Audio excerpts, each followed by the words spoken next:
Number two.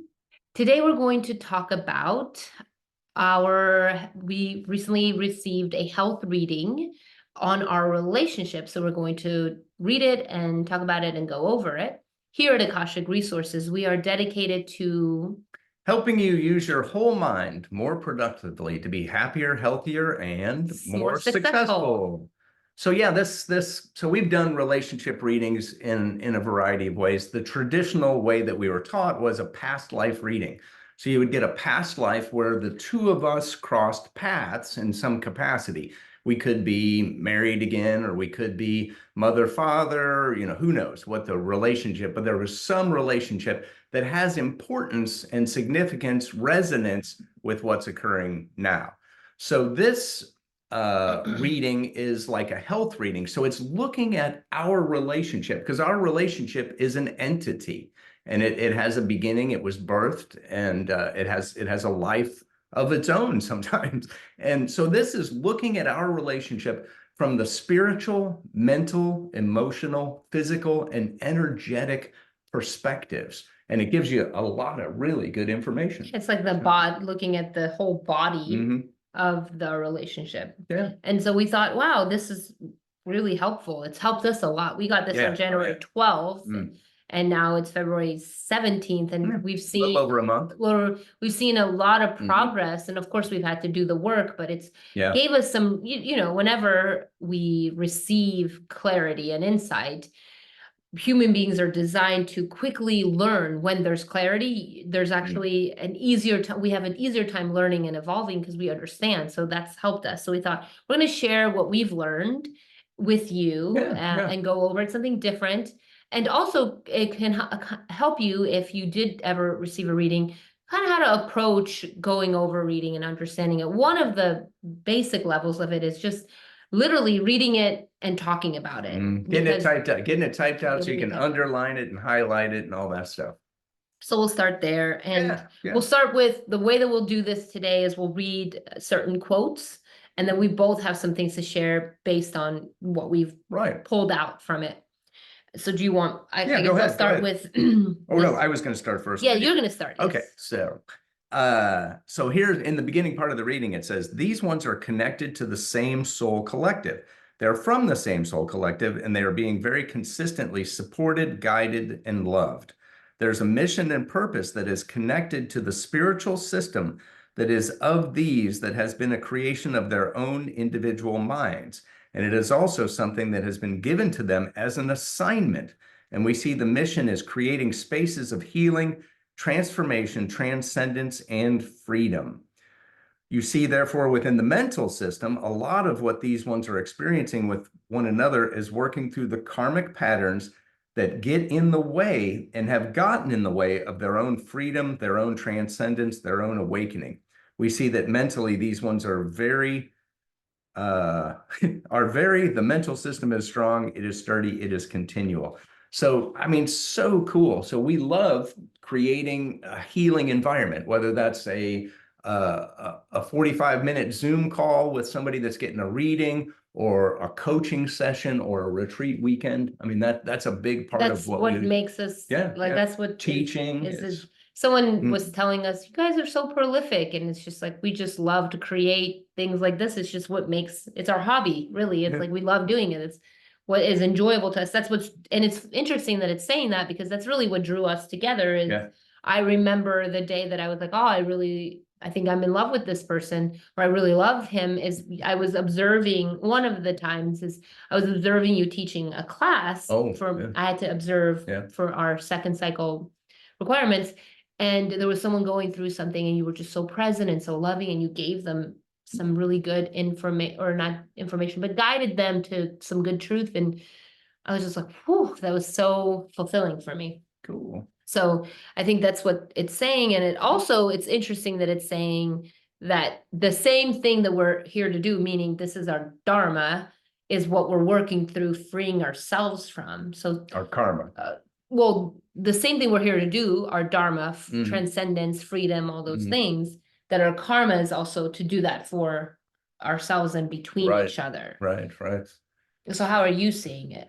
Yeah, it was confirmation, definitely really, really cool confirmation. And when Golbahar, I was always had a connection to Golbahar. Even before it was romantic, I recognize her as a spiritual heavyweight, I might say. And then she was doing really, really amazing things. And I had a lot of admiration for her, and also I felt like we were kind of like, we're on the same team, we're doing the same work, and what I see now is that that's probably partly from the fact that we were in the same collective, the same soul group together. So we have this mission and purpose that is intertwined, that's bigger than either of us and bigger than both of us. Mm-hmm.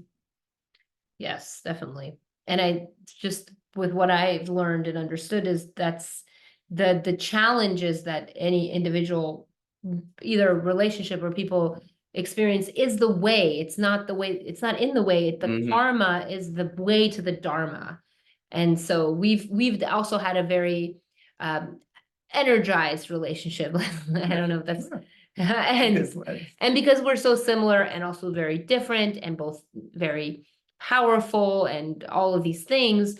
And so this reading is helping us kind of untangle that and work with it. So the next section, I'll go ahead and read it. Sure.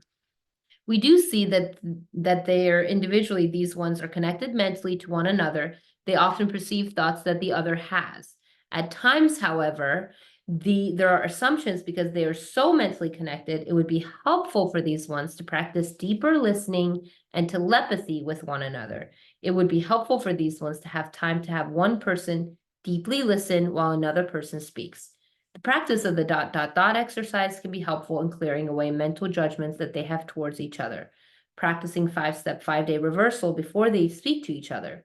There's often what occurs between these ones is that their individual past, their childhood past, is overlaid into the mental and emotional system, and especially when these ones are emotional. They are not in their adult selves, they're in their child selves.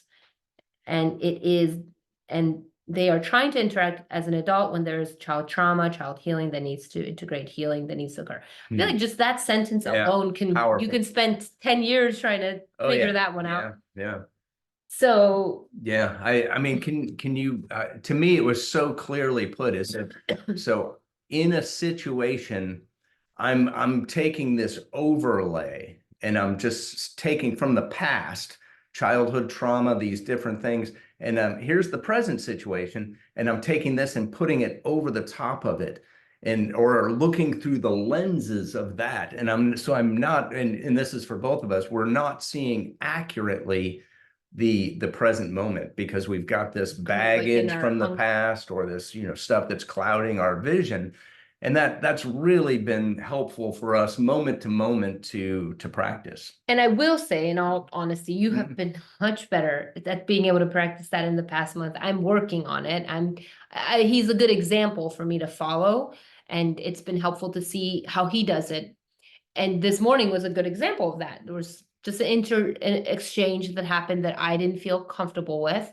And I shared how I did, I was feeling these things, and Brian just listened. He just received, I could tell that he stilled his mind and he was just deeply listening, which is one of the suggestions, is to deeply listen. And because I felt very listened to and heard, I was able to have more neutrality, more objectivity, and I haven't had a chance to come back around, but to ask, well, what was your experience, or what's your perspective now? Where I think that in the past, what would happen is I would share something and then there would be kind of an exchange, but there's not the deep listening to actually hear the other person. So that's kind of a universal, I think, in any type of relationship. It doesn't have to be a romantic one. How can we more deeply and more objectively listen to each other? Because when we do, then we hear each other. We're really hearing each other. And in the hearing, there's actually connection happening. Yeah, definitely. So yeah, so much big learning for me, all kinds of learning. So in this relationship, so wow, where do you even go back to? So 16 years ago, 17 years ago, I got my first reading. It said I only experienced 3 emotions. And I didn't really even know what emotions were. And as I looked at my romantic relationships and as I look back in my life, I can see how kind of emotionally shut off I was. And so I didn't have a lot of emotion in the relate. I didn't allow it. There was not. And in this relationship, Gulbahar is turbocharged. She's got emotions coming and going and churning and all of this stuff. And so I have stepped into a new freedom of expressing emotion. And sometimes it may not be productive. However, the emotion is flowing. And sometimes it's flowing all over the place for both of us. And so at a certain point, that was very productive for me, to go into uncomfortableness and continue to express my emotion. However, we've worked through the productive part of that, and now it's time to be a little bit more discerning. So I kind of had an expression a long time ago, and it still holds true, and I can see it in a deeper perspective. But if you've got a fire, you don't want to pour more gasoline on the fire. So when someone comes to you and they've got a grievance, it's not a good time to bring up all your grievances with them. It's not the right time, because what are they going to do? Oh yeah, well, I forgot to mention, and they're going to stack more up on their side. And then we just keep stacking up.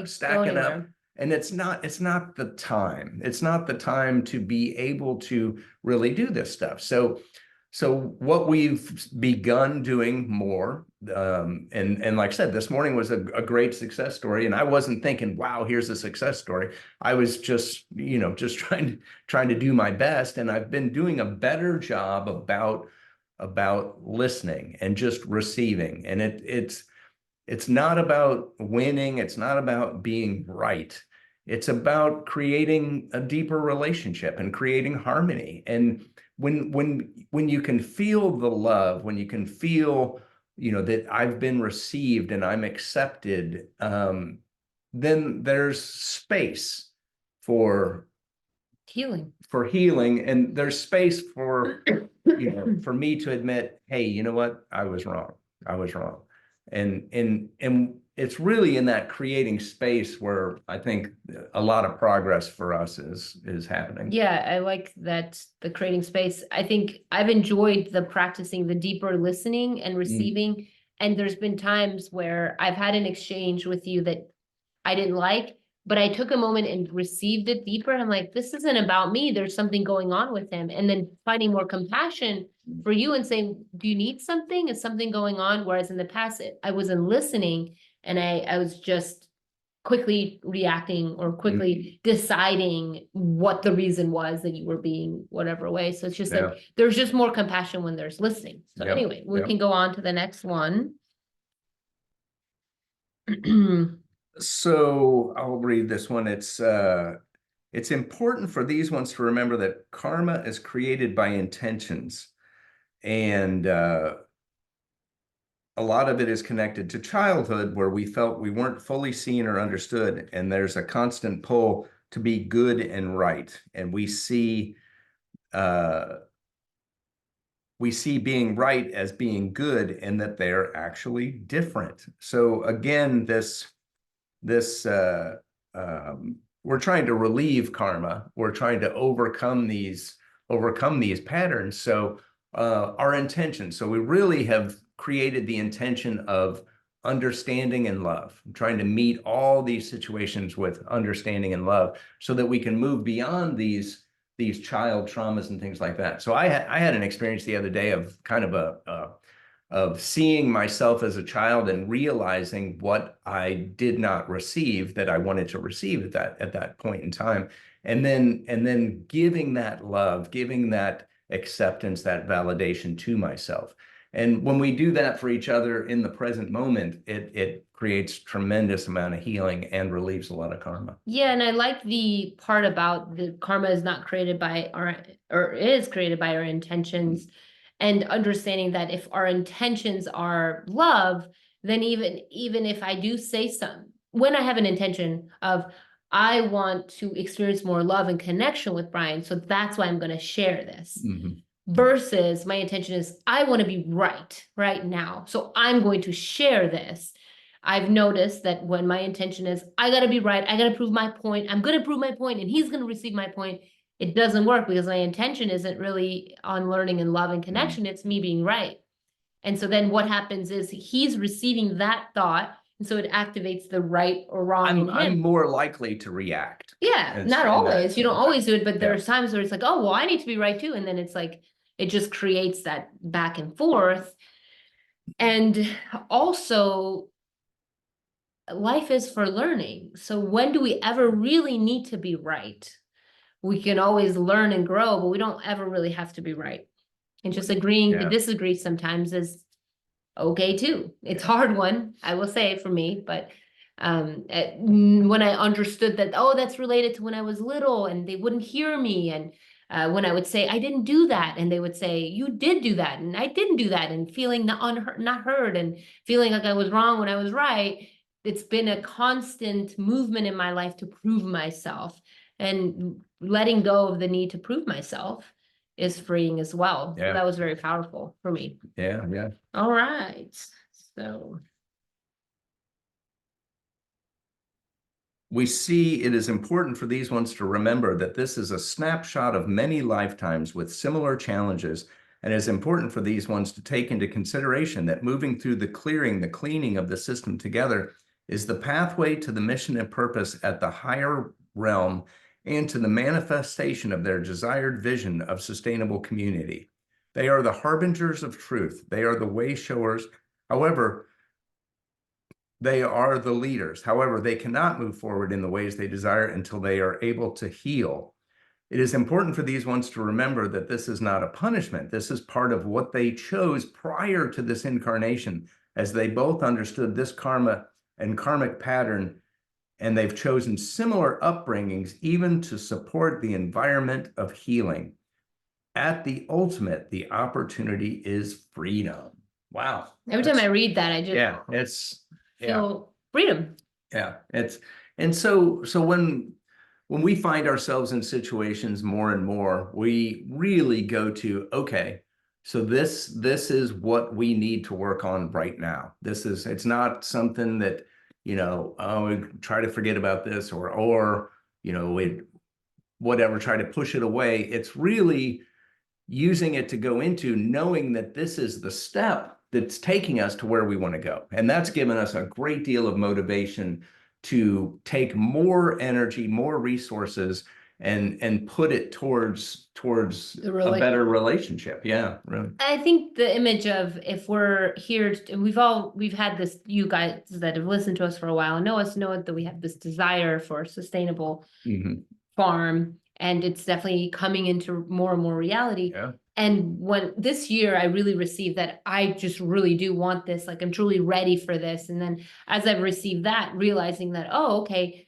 the challenges in anything, not just the relationship, just challenges in life, are actually, we started the podcast talking about this, just going deeper, are actually the things that we're supposed to work on to actually bring this forward. Because sometimes it's like, well, what do we need to do? What do we need to do? And it's like, it's in the present moment, the things that you need to do. Manifestation is not sometime in the future. And yes, it is visualization and it is taking positive steps, but it's also the work you do within yourself, the clearing of the space, cleaning house. I think you had a teacher that had told you, when you're trying to start a class, clean up shop. And she didn't mean his actual school.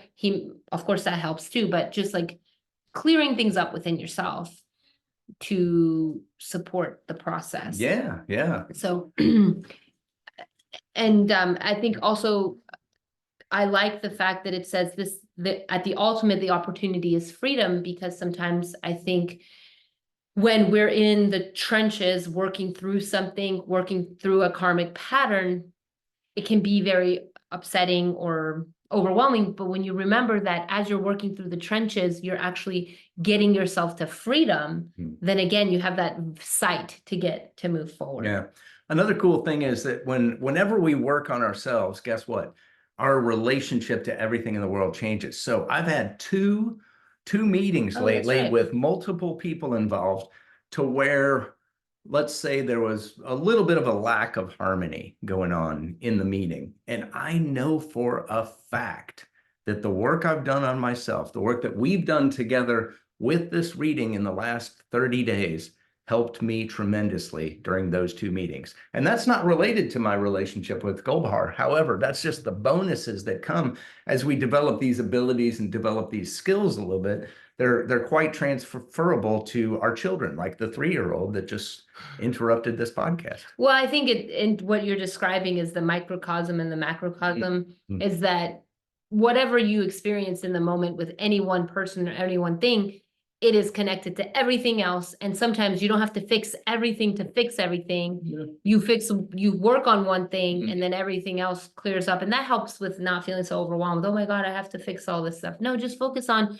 the thing that's in front of you the most and work on that and tend to that. And then see the fruits of it. The benefits. The benefits. Yeah, the benefits of it. And then I'd like to read this part.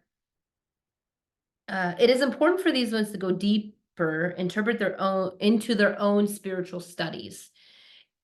To benefit them to choose a course of study or a body of work to commit themselves to would benefit these ones to write coursework together. So just go deeper. And for me, when I read that, I thought, oh yeah, that actually makes sense, because it is really what brought us together. It's what connects We became us. classmates at a certain point. So. The most fulfilling times was being in class and talking about these things. And even now, when we do this work together is very fulfilling. So we've been thinking about different ways to learn new skills and join different groups, and also create the next course, which is My Mastery 102, and work on that together.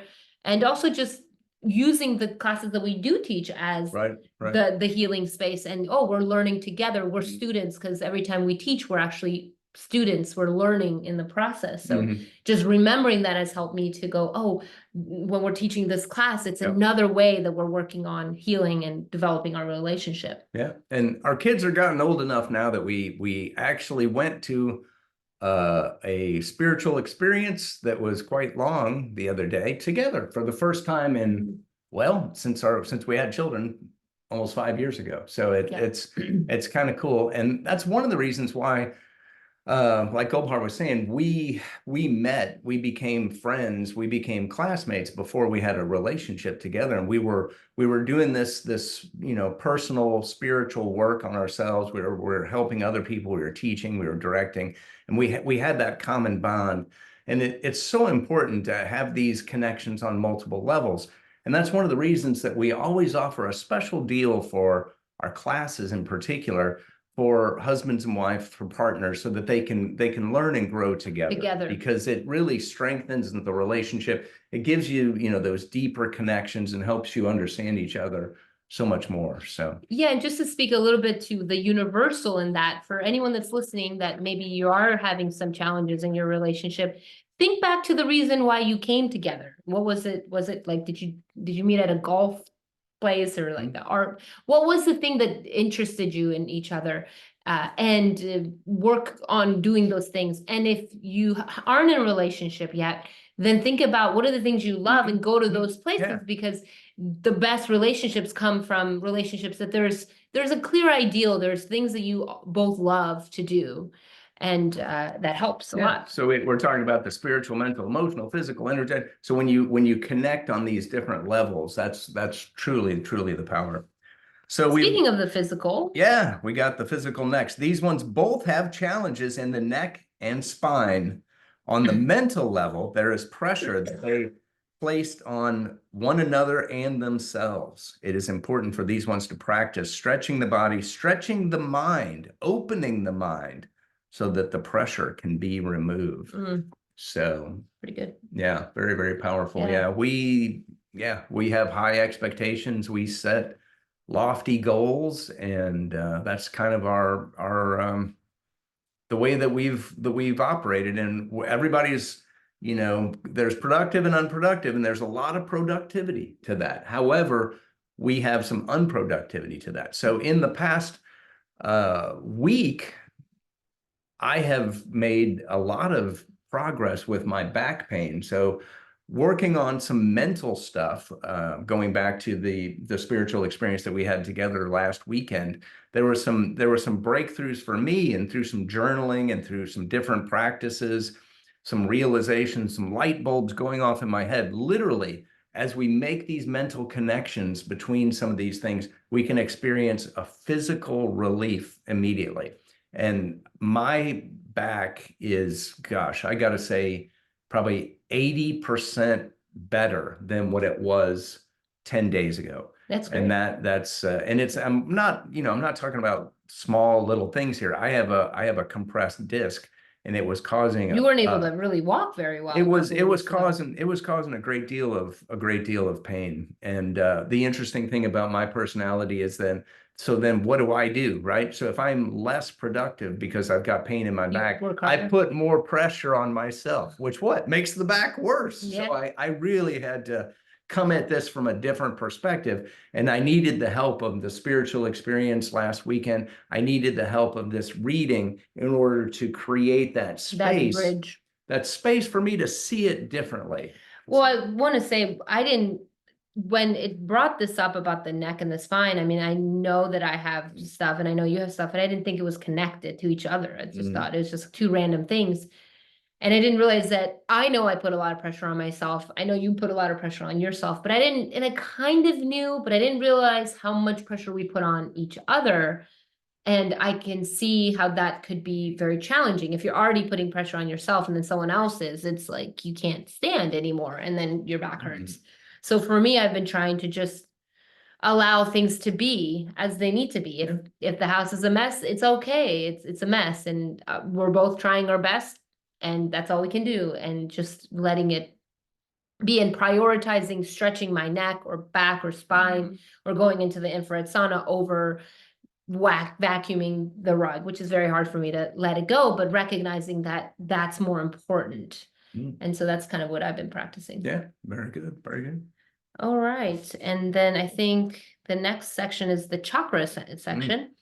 So with the health reading, you typically get the chakras too, what's going on in the chakras. And in this relationship health reading, it's describing our chakras together. So I found it really interesting, so I thought we'd read this part. In terms of the chakra centers, the crown, brow, and throat are very active and fluid, and we see these ones are very capable of communicating, interacting in these chakras, and when they come together, it is even more powerful. And this is true because we both love to talk. And sometimes maybe not listen enough. So I took that as, okay, our throats are very active, so I need to practice more of the open heart and the listening. And everyone in our family, Daria and Aiden, are the same way. Not a throat chakra deficiency in this family. It is a lotus flower that is created by these chakras, by these ones. We do see, however, in terms of the throat, there's an often overutilization of the throat chakra and then an underutilization of the heart chakra. These ones need to be able to soften into the heart, both within themselves and with each other. There's a blockage in the heart chakra and their ability to give and receive love to each other. All of what has been described is part of the blockage. Practicing open-hearted meditations, breathing together, all of these will create an opening, as well as sharing what is heavy on their heart. Very cool. Yeah, and I can see it. So if I'm concerned with being right, am I using my heart chakra? No, I'm not. But I'm probably using my throat chakra, right? To, like a lawyer proving my case. So it's that heart chakra. I met a guy at the International Association for the Study of Dream conference years ago, and I always remember this. And we had been sitting next to each other during a workshop, and we got up and we decided to go eat lunch together and talk. So I'm just talking, and I said, so where do you live? And this guy said, I try to live in my heart as much as I can. I love that. I was it just blew me away, because it was exactly what I needed to hear, exactly what I needed to practice. And that's why I still remember it, probably 8-10 years later. I still remember that moment. To live in your heart. Yeah. Yes. And I think for me, remembering that sometimes I don't need to talk. I don't always have to say something. I can just connect with you with my heart, or put my attention on my heart. Or if I have something to say that I know is maybe important, first connect with my heart and then communicate, rather than immediately coming at it with a communication.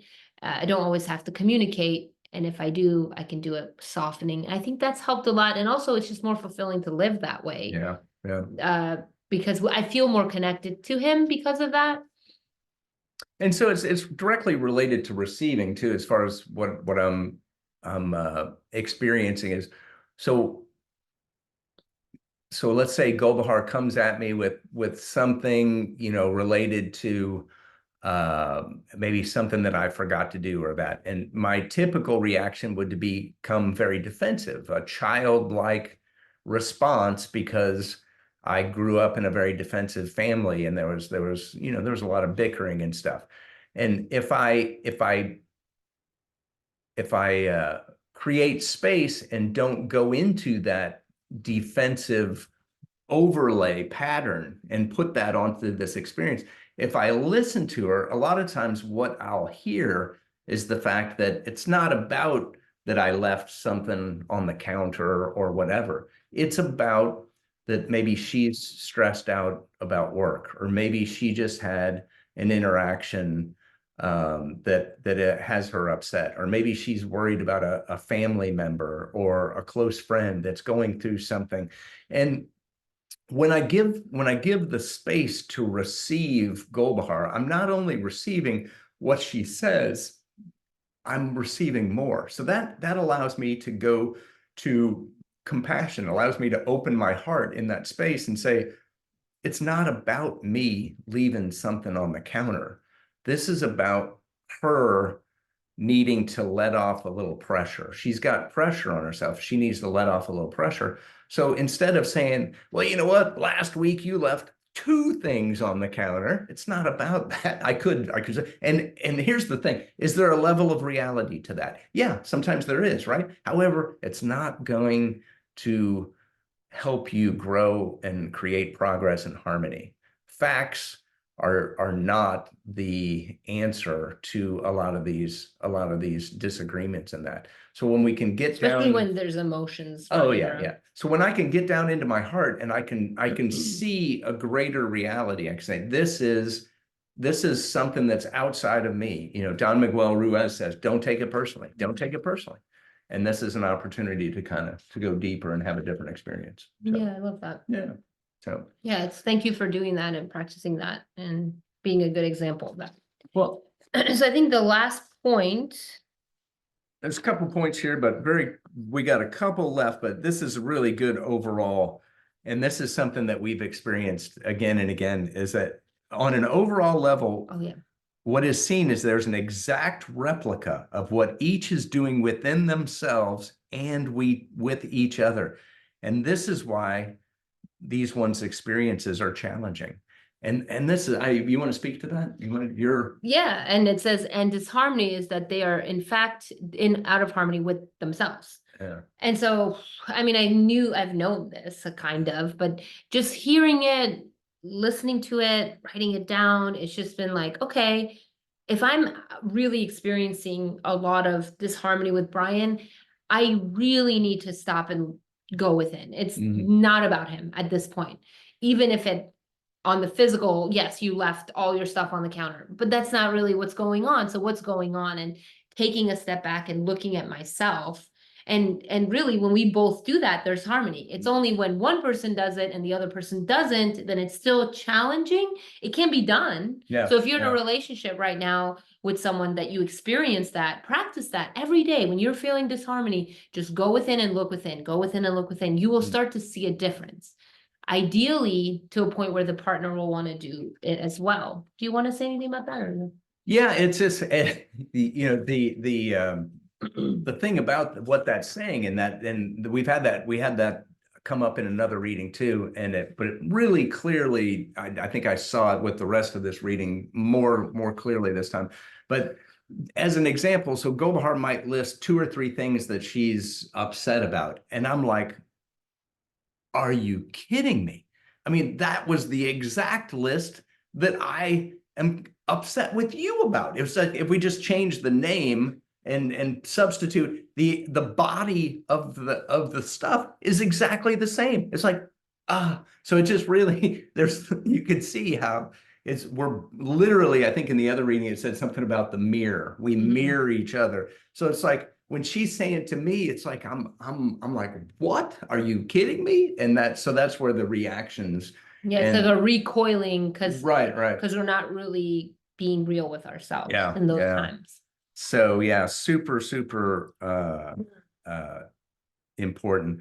So I think we'll close on this last part here. It says, we see it would be also important for these ones to create the space for what they desire, and to create the space, they must be willing to create the space within themselves, setting aside time to communicate rather than communicating in the moment is very important to reduce conflict.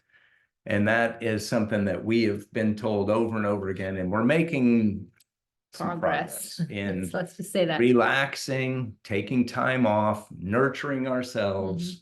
Because we have a tendency to give to other people, give to our kids, give to our family, want to create something, or want to create something for right. And it's moving usually on our to-do list. Yeah, it's usually a lot of the stuff is for other people, and we have a tendency to come last. So we're working on that, and we're really wanting to nurture ourselves, and then therefore nurture our relationship as well. So anyway, so with that, thank you for listening.